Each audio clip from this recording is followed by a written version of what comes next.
അർജുൻ ആയങ്കി കേരളത്തിലെ സൈബർ ഇടങ്ങളിലും ഗുണ്ടാ സംഘങ്ങളുടെ താവളങ്ങളിലും ഒരുപോലെ ചർച്ചയായ പേര്. നിയമത്തിനു മുന്നിൽ താൻ എന്നും അപ്രാപ്യനാണെന്ന ഹുങ്കിൽ വിഹരിച്ചിരുന്ന ആ ക്രിമിനൽ ഇന്ന് കേരള പോലീസിന്റെ ഉറക്കം കെടുത്തുകയാണ്. എന്നാൽ കളി മാറുകയാണ്. നിയമത്തിന്റെ കൈകൾ അവനിലേക്ക് നീളുകയാണ്. ആഭ്യന്തരമന്ത്രി രമേശ് ചെന്നിത്തലയുടെ കർശനമായ ഉത്തരവിനെ തുടർന്ന് ഒരു പേര് ഇപ്പോൾ കേരളം മുഴുവൻ ഉറ്റുനോക്കുന്നു: ഷൗക്കത്ത് അലി IPS. തൃശൂരിലെ ഒളിത്താവളത്തിൽ പോലീസ് സാന്നിധ്യം തിരിച്ചറിഞ്ഞതോടെയാണ് ആയങ്കി അവിടെ നിന്നും മുങ്ങിയത്. പോലീസ് വലയിലായെന്ന് മനസ്സിലാക്കിയ നിമിഷം തനിക്ക് ഏറ്റവും സുരക്ഷിതമായ ഇടമെന്ന് അവൻ വിശ്വസിക്കുന്ന കണ്ണൂരിലെ പാർട്ടി ഗ്രാമങ്ങളിലേക്ക് അവൻ ഓടിയൊളിച്ചോ. കോഴിക്കോട് സിറ്റി പോലീസ് കമ്മീഷണറുടെ മേൽനോട്ടത്തിൽ നടക്കുന്ന അതീവ രഹസ്യമായ അന്വേഷണം വിരൽ ചൂണ്ടുന്നത് വടക്കൻ കേരളത്തിലെ ആ ഇരുണ്ട കോട്ടകളിലേക്കാണ്. എന്നാൽ മുൻപ് ആയങ്കിയെ സംരക്ഷിച്ചിരുന്ന പല ഘടകങ്ങളും ഇന്ന് അവന് തുണയാകുന്നില്ല. ഇത്തവണ അവനെ പിടികൂടാൻ ഇറങ്ങിയിരിക്കുന്നത് സാധാരണ പോലീസുകാരല്ല. TP ചന്ദ്രശേഖരൻ വധക്കേസിലെ പ്രതികളെ തോക്കുകളും ആയുധങ്ങളുമായി ഒളിവിലിരുന്ന ആ കൊടും കുറ്റവാളികളെ മുടക്കോഴി മലയുടെ മുകളിൽ കയറി അതിസാഹസികമായി പിടികൂടിയ ചരിത്രമുള്ള ഷൗക്കത്ത് അലിയുടെ സംഘമാണ്. മുടക്കോഴി മലയെന്ന പ്രതിരോധ കോട്ട തകർത്ത് തരിപ്പണമാക്കിയ ഷൗക്കത്ത് അലിയുടെ തന്ത്രങ്ങൾ ഇന്നും കേരള പോലീസിന്റെ പാഠപുസ്തകമാണ്. അസാധാരണമായ ഹ്യൂമൻ ഇന്റലിജൻസും കൃത്യമായ ആസൂത്രണവും ഒത്തുചേരുന്ന ആ ഓപ്പറേഷൻ സ്റ്റൈൽ, അതാണ് ഇപ്പോൾ ആയങ്കിയുടെ നെഞ്ചിടിപ്പ് കൂട്ടുന്നത്. ഷൗക്കത്ത് അലി എന്ന പേര് കേൾക്കുമ്പോൾ തന്നെ ക്രിമിനൽ സംഘങ്ങൾക്കുള്ള ഭയം ചെറുതല്ല. കണ്ണൂർ അതിർത്തി കടക്കുന്നതിന് മുൻപ് തന്നെ അവനെ വലയിലാക്കാനാണ് കോഴിക്കോട് സിറ്റി പോലീസിന്റെ അജണ്ട. 3 ജില്ലകളിലെ രഹസ്യാന്വേഷണ വിവരങ്ങൾ ഷൗക്കത്ത് അലി നേരിട്ടാണ് ഏകോപിപ്പിക്കുന്നത്. ഇതൊരു വെറും പോലീസും കള്ളനും കളിയല്ല. ഇത്തവണത്തെ ഗെയിം വളരെ വലുതാണ്. ആയങ്കിക്ക് പാർട്ടിയുടെ ഔദ്യോഗിക സംരക്ഷണം ഉണ്ടാവില്ലെന്ന് നേതൃത്വം ഇതിനോടകം തന്നെ വ്യക്തമാക്കി കഴിഞ്ഞു. എങ്കിലും സൈബർ ഇടങ്ങളിലെ അവന്റെ നിശബ്ദ ആരാധകരുടെയോ സാമ്പത്തിക സ്രോതസ്സുകളുടെയോ സഹായം ലഭിക്കുന്നുണ്ടോ എന്നത് പോലീസ് സൂക്ഷ്മമായി നിരീക്ഷിക്കുന്നുണ്ട്. അവന് പണം എത്തിച്ചു നൽകുന്ന ശൃംഖല തകർക്കാൻ നീക്കങ്ങൾ തുടങ്ങിക്കഴിഞ്ഞു. തൃശൂരിലെ താവളം ഉപേക്ഷിച്ച ആയങ്കി ഇപ്പോൾ ഷൗക്കത്ത് അലിയുടെ റഡാറിലാണ്.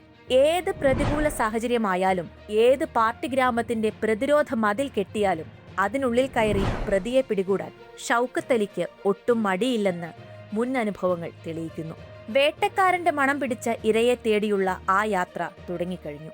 കണ്ണൂരിലേക്ക് കടക്കാൻ ശ്രമിക്കുന്ന അർജുൻ ആയങ്കിക്ക് മുന്നിൽ വാതിലുകൾ അടയുകയാണ്. കേരളം കാത്തിരിക്കുകയാണ് കോഴിക്കോട് കമ്മീഷണറേറ്റിൽ നിന്നുള്ള ആ നിർണായക പ്രഖ്യാപനത്തിനായി. ആ ക്രിമിനൽ ഇനി രക്ഷപ്പെടില്ല. നിയമത്തിന്റെ കൈകൾ അവനിലേക്ക് എത്തുക തന്നെ ചെയ്യും.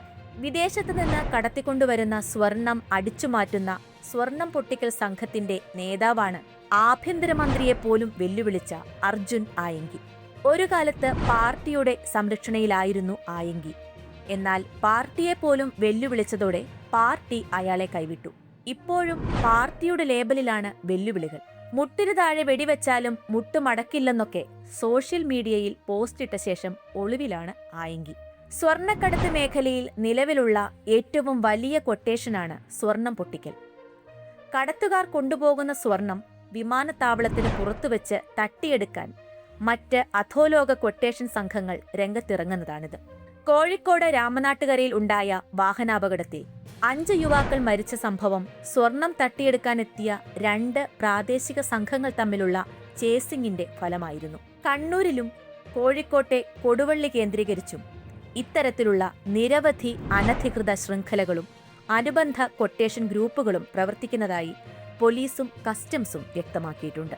വിമാനത്താവളത്തിന് പുറത്തെത്തിക്കുന്ന സ്വർണം പിടികൂടുന്നതിനും കൊട്ടേഷൻ തട്ടിക്കൊണ്ടുപോകൽ സംഘങ്ങളെ അടിച്ചമർത്തുന്നതിനും പോലീസിന് സ്പെഷ്യൽ ടീമുണ്ട്.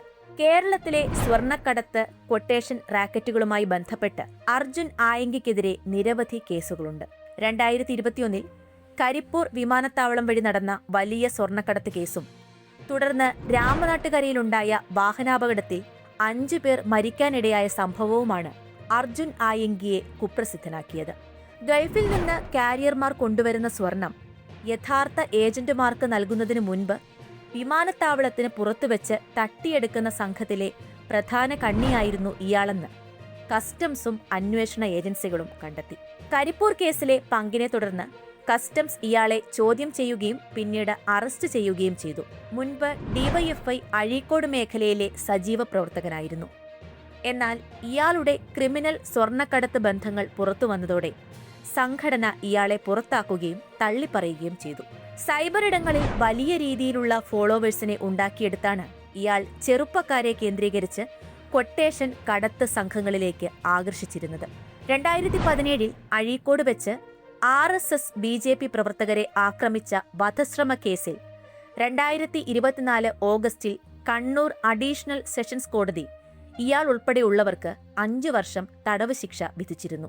പോലീസിനെയും ഉദ്യോഗസ്ഥരെയും സോഷ്യൽ മീഡിയയിലൂടെ ഭീഷണിപ്പെടുത്തിയതുൾപ്പെടെ നിരവധി ക്രിമിനൽ കേസുകളിൽ ഇയാൾ പിന്നീട് പ്രതിയായി. കേരളത്തിലെ കുപ്രസിദ്ധ സ്വർണ്ണക്കടത്ത് ഗ്യാങ്ങായ കൊടുവള്ളി ഗ്യാങ്ങിന്റെ സ്വർണമാണ് അർജുനും ടീമും കൂടുതൽ തവണ കവർന്നത്. പ്രതികാരം തീർക്കാൻ പലതവണ കൊടുവള്ളിക്കാർ ശ്രമിച്ചുവെങ്കിലും അർജുൻ വഴുതി രക്ഷപ്പെട്ടു. കൊച്ചിയിലെ ഗുണ്ടാ സംഘങ്ങളുമായി അടുപ്പമുണ്ടാക്കി. 2016 മുതലാണ് അർജുൻ സ്വർണം കടത്തലും പൊട്ടിക്കലുമായി കുറ്റകൃത്യങ്ങളിൽ സജീവമായതെന്നാണ് കസ്റ്റംസ് അടക്കം വിവിധ അന്വേഷണ ഏജൻസികളുടെ കണ്ടെത്തൽ. CPM കാരനെന്ന മേൽവിലാസവും ഇക്കാലയളവിൽ പാർട്ടി അധികാരത്തിലിരുന്നതും ഒരു പരിധിവരെ ആയങ്കിക്ക് അറിഞ്ഞും അറിയാതെയും തണലൊരുക്കി. സ്വർണം പൊട്ടിക്കൽ മാത്രമല്ല, പലർക്കും വേണ്ടി കാരിയർമാരെ റിക്രൂട്ട് ചെയ്യുന്നതും ആയങ്കി തന്നെയെന്നാണ് കസ്റ്റംസ് കണ്ടെത്തൽ. കാരിയർക്ക് 50,000 മുതൽ 1,00,000 വരെ വാഗ്ദാനം ചെയ്താണ് സ്വർണ്ണക്കടത്തുകൾ. 2021 ജൂണിൽ മലപ്പുറം സ്വദേശിയായ മുഹമ്മദ് ഷഫീഖ് എന്ന കാരിയറെ 2.33 കിലോഗ്രാം സ്വർണവുമായി കരിപ്പൂർ വിമാനത്താവളത്തിൽ വെച്ച് കസ്റ്റംസ് പിടികൂടി. ഷഫീഖിന്റെ ഫോൺ സന്ദേശങ്ങളിൽ നിന്നാണ് പുറത്ത് കാത്തിരിക്കുന്നത് അർജുൻ ആയങ്കിയെന്ന് തിരിച്ചറിഞ്ഞത്.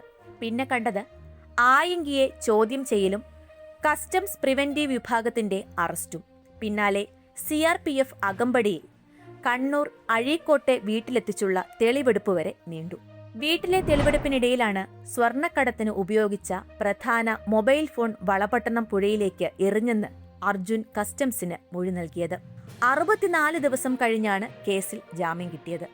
ഔദ്യോഗികമായി വൻകിട തൊഴിലോ വരുമാന മാർഗങ്ങളോ ഇല്ലാതിരുന്നിട്ടും കോടികളുടെ സാമ്പത്തിക ഇടപാടുകളും ആഡംബര കാറുകളും ഇയാൾ ഉപയോഗിച്ചിരുന്നു. സ്വർണ്ണക്കടത്തിലൂടെ സമ്പാദിച്ച പണം ഉപയോഗിച്ചാണ് ഇയാൾ ബിനാമി പേരിൽ സ്വത്തുക്കളും കാറുകളും വാങ്ങിക്കൂട്ടിയതെന്ന് ED കണ്ടെത്തുകയും ഇയാളുടെ അനധികൃത സ്വത്തുക്കൾ കണ്ടുകെട്ടാനുള്ള നടപടികൾ സ്വീകരിക്കുകയും ചെയ്തിരുന്നു. തുടർച്ചയായ കുറ്റകൃത്യങ്ങളിൽ പങ്കാളിയായതിനെ തുടർന്ന് സിറ്റി പോലീസ് കമ്മീഷണറുടെ നിർദ്ദേശപ്രകാരം ഇയാൾക്കെതിരെ കാപ്പ പ്രകാരം നാടുകടത്തൽ നടപടികളും ചുമത്തിയിട്ടുണ്ട്. പല ഘട്ടങ്ങളിലും പോലീസിനെ വെട്ടിച്ച് ഒളിവിൽ പോയ ഇയാൾക്കെതിരെ ലുക്കൌട്ട് സർക്കുലറുകളും പുറപ്പെടുവിച്ചിരുന്നു. സ്വർണ്ണക്കടത്തിന്റെയും കൊട്ടേഷൻ പ്രവർത്തനങ്ങളുടെയും പേരിൽ കേരളം കണ്ട ഏറ്റവും കുപ്രസിദ്ധമായ അധോലോക അധ്യായങ്ങളിലൊന്നാണ് ഇവിടെ അവസാനിക്കുന്നത്. രാഷ്ട്രീയ സംരക്ഷണത്തിന്റെ മേൽവിലാസത്തിൽ നിയമത്തെ വെല്ലുവിളിച്ച് നടന്ന അർജുൻ ആയങ്കിക്ക് മുന്നിൽ എല്ലാ വഴികളും ഇപ്പോൾ അടഞ്ഞിരിക്കുകയാണ്. ഷൗക്കത്ത് അലി IPSന്റെ നേതൃത്വത്തിലുള്ള അതീവ രഹസ്യ നീക്കങ്ങളും 3 ജില്ലകളിലെ പോലീസിന്റെ ഏകോപനവും ആയങ്കിയുടെ എല്ലാ ഒളിവു താവളങ്ങളെയും തകർത്തെറിഞ്ഞിരിക്കുന്നു. സൈബർ ഇടങ്ങളിലെ വീമ്പ് പറച്ചിലുകൾക്കും ഭീഷണികൾക്കും അപ്പുറത്തേക്ക് കുറ്റവാളികൾ എത്ര വല വിരിച്ചാലും നിയമത്തിന്റെ കൈകളിൽ നിന്ന് രക്ഷപ്പെടാനാവില്ലെന്ന ശക്തമായ സന്ദേശമാണ് ഈ വേട്ടയിലൂടെ കേരള പോലീസ് നൽകുന്നത്. ഒളിവു ജീവിതത്തിന്റെ അവസാന നിമിഷങ്ങളിലൂടെ കടന്നുപോകുന്ന ആ ക്രിമിനലിന്റെ അഹങ്കാരത്തിന് ഇനി അധികം ആയുസ്സില്ല. കൂടുതൽ രാഷ്ട്രീയ വിശകലനങ്ങൾക്കും വീഡിയോകൾക്കുമായി ചാനൽ സബ്സ്ക്രൈബ് ചെയ്യുക.